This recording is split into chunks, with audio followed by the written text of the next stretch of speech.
네, 오늘은 실전 문제풀이를 통해서 현대시를 빠르고 정확하게 풀어내는 방법을 같이 공부해 볼 텐데, 이 현대시 같은 경우에는 문학에 속하고, 이제 문학에 속하는 네 가지 파트, 즉 현대시, 고전시, 현대소설, 고전소설, 이 네 가지 영역은 비문학에 비해서 문제의 본문을 읽을 때 있어 굉장히 해석을 한 줄 한 줄 꼼꼼히 이해하면서, 이해를 웬만하면 못하는 부분 없이 본문을 꼼꼼히 읽으셔야 문제 풀 때 굉장히 풀이 시간이 단축되는 그런 영역입니다. 그 중에서도 이 현대시는 굉장히 길이가 짧고 내용이 함축적으로 녹아 들어가 있기 때문에 그냥 빠르게 읽어서는 문제 풀이를 정확히 할 수가 없습니다. 그렇기 때문에 본문을 읽을 때 적절한 이 해석이 어떻게 의미가 다음 의미와 이어지는지를 정말 2번까지 읽으면서 꼼꼼히 읽으셔야지 읽는 그런 태도가 필요하고, 그리고 이 현대시 같은 경우에는 또 하나 이 형식적인 부분에 있어서 문제가 출제되기도 하는데, 주요한 표현법들, 예를 들면 뭐 대구 혹은 뭐 서리법 혹은 뭐 의문형 어미, 음성 상징어, 이런 표현법을 기본적으로 좀 익히고 계셔야 이 문제 푸는데 큰 시간 낭비 없이 정확하게 풀 수 있는데요. 그러면 이 본문을 읽을 때 꼼꼼히 읽는 방법은 적절한 이 형식적인 면에 대한 이런 표시법과, 그리고 또 시어의 의미, 긍정, 부정 등 이런 것들을 적절하게 표시를 하면서 꼼꼼히 읽어주시면 문제풀이를 굉장히 빠른 시간 내에 할 수 있죠. 그러면 이제 어떤 내용들을 조금 표시를 해주고 어떤 부분들을 어떤 해석상의 긍정, 부정 표시를 하는지를 제가 정리를 해서 한번 보여드릴게요. 자, 현대시를 표시할 때는 3+1을 동그라미 표시하면서 읽으시면 좋을 것 같아요. 그래서 보면은 이제 3+1에서 3은 형식적인 것들이에요. 밑에 보면은 서리, 대구, 대구 등 이런 표현법이라고 적혀 있는데, 뭐 요거 3개만 표시하는 것은 아니고, 그 밑에 보시면 음성 상징어 혹은 의문형 어미, 그리고 영탄법, 이런 것들을 다 동그라미를 쳐가면서 읽어주시는 그런 연습이 필요할 것 같습니다. 그리고 2번째로는 시간, 공간, 계절적 그런 시어들이 나타나면 동그라미 혹은 이 공간의 경우에는 조금 시간 계절에 비해서 시험에서 조금 비중 있게 출제가 되기 때문에 요거만 동그라미 대신 네모를 치도록 할 것이고요. 그리고 이제 3번째는 시각, 청각, 미각, 촉각, 후각 같은 이런 감각적 심상에 관련된 시어가 나오면 동그라미를 치면 좋습니다. 근데 이 시각 같은 경우에는 굉장히 많이 나오기 때문에 다 동그라미를 칠 수가 없어요. 그렇기 때문에 시험에서 자주 출제되는 색채에만, 색채가 뭐 푸른빛, 흰빛 이런 색채가 나오면 그때 동그라미를 치는 것이 좋습니다. 그리고 3+1에서 그 뒤에 나오는 원은 이 앞에 3이 형식적인 부분이었다면 이 원에 해당하는 것은 시어의 의미와 관련된 표시인데요. 특히 어떤 긍정적인 의미가 나타나는 시어다. 그럼 동그라미, 부정적인 느낌을 주는 그런 시어가 나타나면 세모 표시를 하면서 읽으시면 좋고요. 이 현대시 표기 3+1은 반드시 문제 풀이 전에 암기를 하고 계셔야 합니다. 그럼 다시 한번 저랑 암기를 겸해서 다시 한번 살펴볼게요. 자, 현대시 3+1 첫 번째, 서리, 대구, 대조. 다시 한번 서리, 대조, 대구 등의 표현법 외우셨죠? 그리고 2번째는 시간, 공간, 계절. 뭐라고요? 시간, 공간, 계절. 외우세요.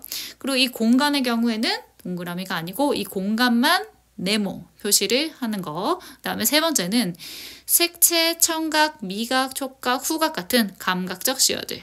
이렇게 3개가 있고, 자, 나머지 원은 쉽습니다. 시어의 긍정은 동그라미, 부정은 세모. 이 동그라미, 세모 표시를 잘 하기 위해서는 굉장히 시어 하나하나의 의미를 생각하면서 꼭 읽는 습관이 필요합니다.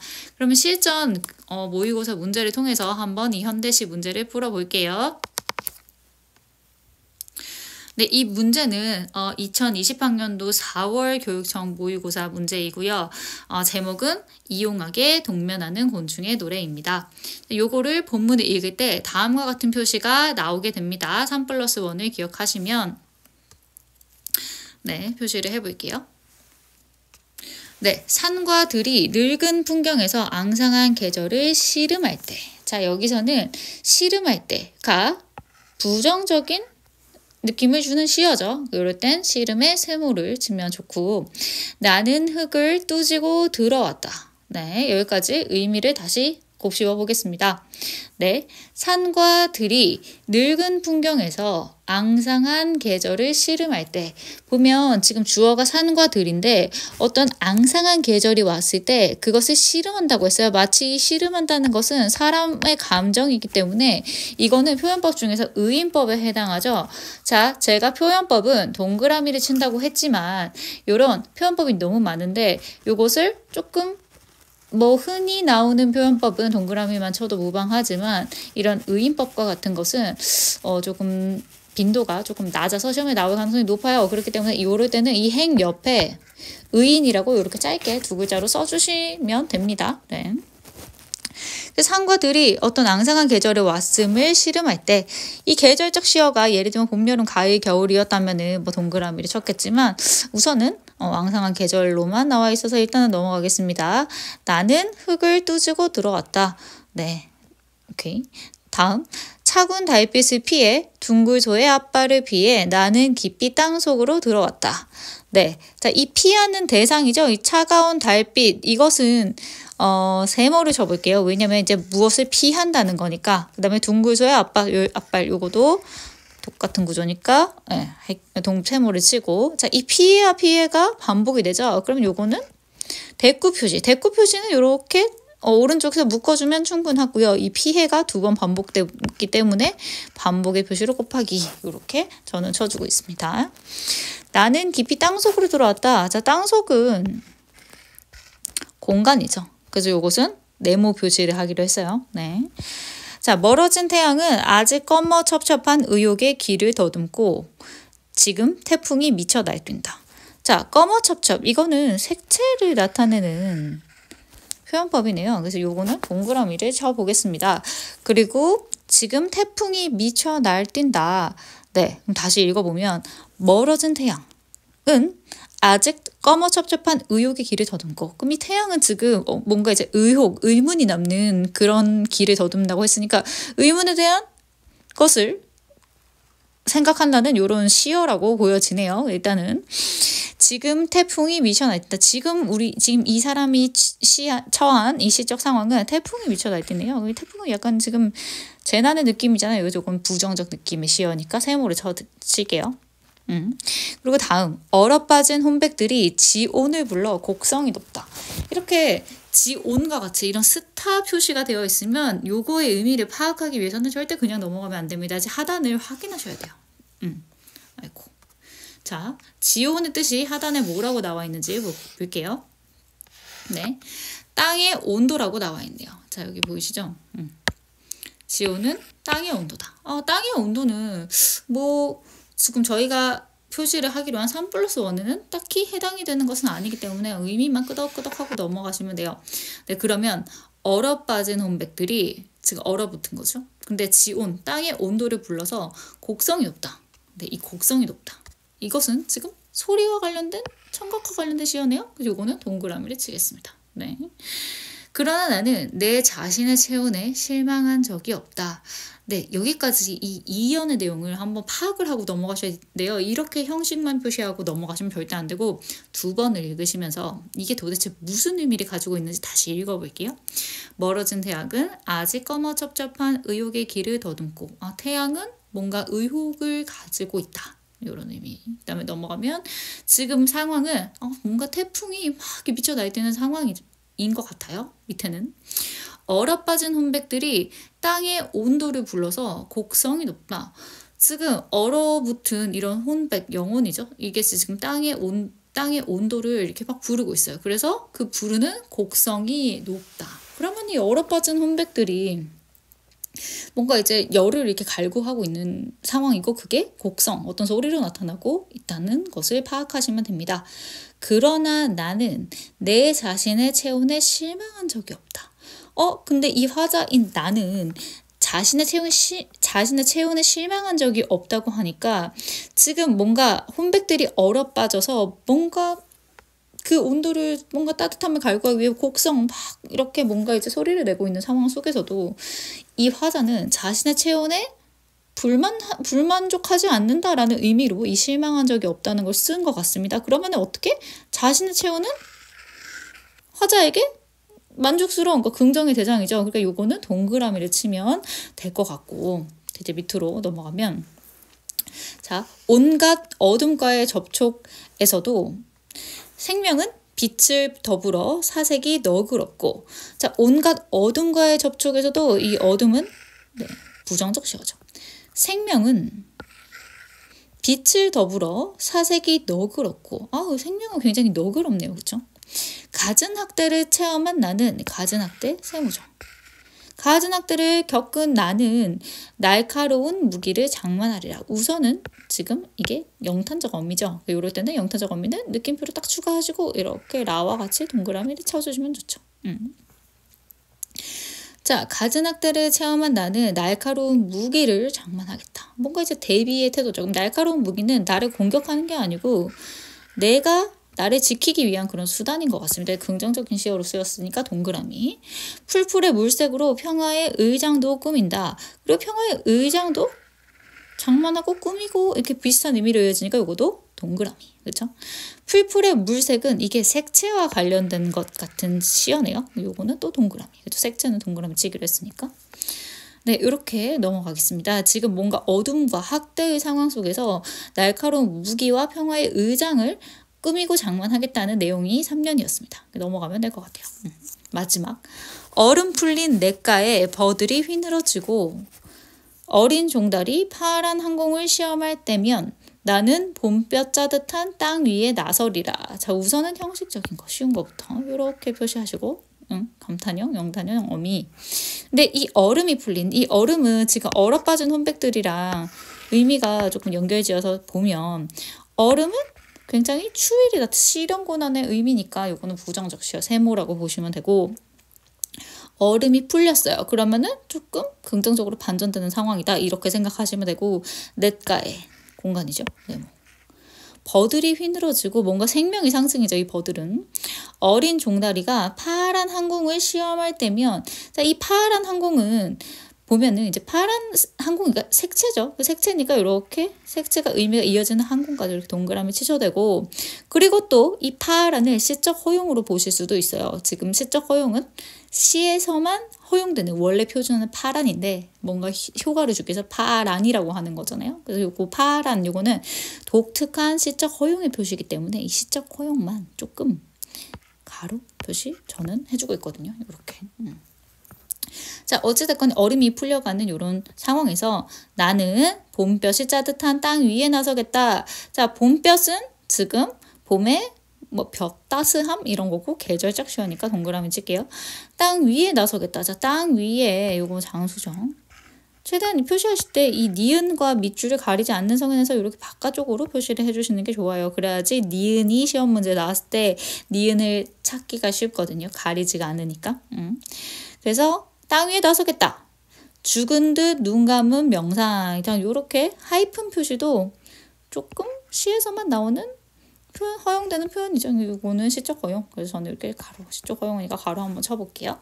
나의 동면은 위대한 약동의 전제다. 자, 동면은 겨울잠을 뜻하는 한자어죠. 나의 겨울잠은 위대한 약동의 전제다. 위대한 약동은 도약의 의미인데 위대한 약동, 긍정적인 시어, 동그라미. 에 전제가 된다. 우선은 동면이 있어야지만 그 다음에 위대한 약동이라는 것이 성립된다라는 말이니까 여기서 동면은 좋은 의미, 긍정적 시어. 동그라미를 치면 이 동면하는 곤충의 노래에 대한 파악이 끝나죠. 그리고 우리가 실전에서는 이런 것들은 굳이 머리로 생각하시면 되니까 굳이 표시를 하지 않으셔도 괜찮아요. 이런 방식으로 다음 것도 한번 살펴볼게요. 네, 정호승의 허물입니다. 네. 자, 느티나무 둥치에 매미 허물이 붙어있다. 자, 느티나무 둥치는 장소, 네모. 자, 매미 허물이 붙어있다. 바람이 불어도 꼼짝도 하지도 않고 착 달라붙어있다. 자, 이 착은 음성 상징어죠. 동그라미. 나는 허물을 떼려고 손에 힘을 주었다. 네, 내가 지금 그 붙어있는 매미 허물을 떼려고 손에 힘을 준 상황이에요. 여기까지는 뭐 어렵지 않습니다. 오히려 여기서 보면 붙어있다가 반복되니까 반복 표시 이렇게 묶어주고 곱하기 2 이렇게 쳐주셔도 좋고요. 순간, 손에 힘을 준 순간 죽어있는 줄 알았던 허물이 갑자기 몸에 힘을 주었다. 이 허물이 갑자기 내가 물리력을 가하니까 이제 갑자기 힘을 준 거죠. 내가 힘을 주면 줄수록 허물의 발이 느티나무에 더 착 달라붙었다. 네. 허물은 허물을 벗고 날아간 어린 매미를 생각했던 게 분명하다. 그 힘을 준 이유에 대해서 이 화자가 추측하고 있어요. 어린 매미를 생각했어. 그렇기 때문에 이 허물이 힘을 준 거야. 떨어지지 않으려고. 네. 허물이 없으면 매미의 노래도 사라진다고 생각했던 게 분명하다. 그럼 이 허물이 무엇을 위해 떨어지지 않으려고 버텼냐면은 이 어린 매미와 매미의 노래죠. 이것을 생각하면서 힘을 준 것이죠. 그쵸? 이것도 반복. 그리고 매미의 노래는 네. 실제 지금 들리는 소리는 아니지만 어찌됐건 청각과 관련된 감각적 시야니까 동그라미를 치겠습니다.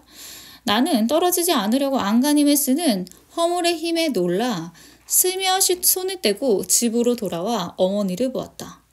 네, 허물의 힘에 놀라서 이렇게 손을 내가 그 때려는 행위를 중단했죠. 그리고 이제 집으로 돌아왔어요. 그래서 집으로 돌아왔습니다. 공간이죠. 그리고 어머니를 보았다. 아니, 어머니, 할머니, 고향 이런 거는 웬만하면 다 긍정적인 시어예요. 그냥 믿고 동그라미 치는 것들. 어머니를 보았는데 팔순의 어머니가 무릎을 고추 세우고 걸레가 되어 마루를 닦는다. 어머니가 마루를 닦고 계시는 모습을 보네요. 어머니는 나의 허물이다. 그러면 어머니가 보통 긍정이니까 나의 허물이라는 것도 은유니까 은유죠. A는 B다 라는 구조. 그럼 당연히 나의 허물도 똑같이 긍정의 의미가 같이 이어지겠죠. 어머니가 안간힘을 쓰며 작은 느티나무 둥치에 붙어있는 가닥은 어머니, 즉 이 어머니로 비유되는 이 허물이 느티나무 둥치에 붙어있는 가닥은 아들이라는 매미 때문이다. 이게 무슨 소리일까요? 보면 이제 위쪽을 또 같이 왔다 갔다 하시면서 다시 보셔야 돼요. 이걸 절대로 넘어가시면 안 되고 이쪽 파트를 보시면 자, 보면 이제 허물이 내가 힘을 주니까 무엇을 생각하면서 더 착 달라붙었다고 이제 위에 나와 있냐면 어린 매미를 생각했다. 그렇죠? 그리고 허물이 없으면 이 매미의 노래도 사라진다고 생각해서 안간힘을 쓰면서 버텼다는 거죠. 근데 이 허물이 뭐와 동일시되고 있죠? 어머니와 동일시되고 있죠. 그쵸? 근데 이 어머니가 안간힘을 쓰면서 붙어있는 까닭은 아들이라는 매미 때문이래요. 그럼 여기서 이 어린 매미가 아들이라는 이 매미고 그리고 이것이 아들이라는 매미래요. 그러면은 이 허물에서 이 어머니의 사랑을 느낀 거죠. 그죠? 무엇을 향한 어린 매미 혹은 이 아들 본인, 그러니까 자식을 향한 이 사랑을 느낀 거죠. 그래서 정호승의 허물은 뭔가 느티나무에서 붙은 매미 허물을 통해서 이제 어머니의 사랑을 느끼는, 어머니의 사랑에 대해서 생각해보는 뭐 그런 시구나 하고 파악을 하시고 문제풀이로 넘어가시면 되겠습니다. 그죠? 그러면은 우선은 여기까지 현대시 표기와 그리고 현대시의 의미를 파악하면서 읽는 법에 대해서 우선은 마무리를 하도록 하겠습니다. 이렇게 하고 문제 푸는 훈련까지 한번 해보세요.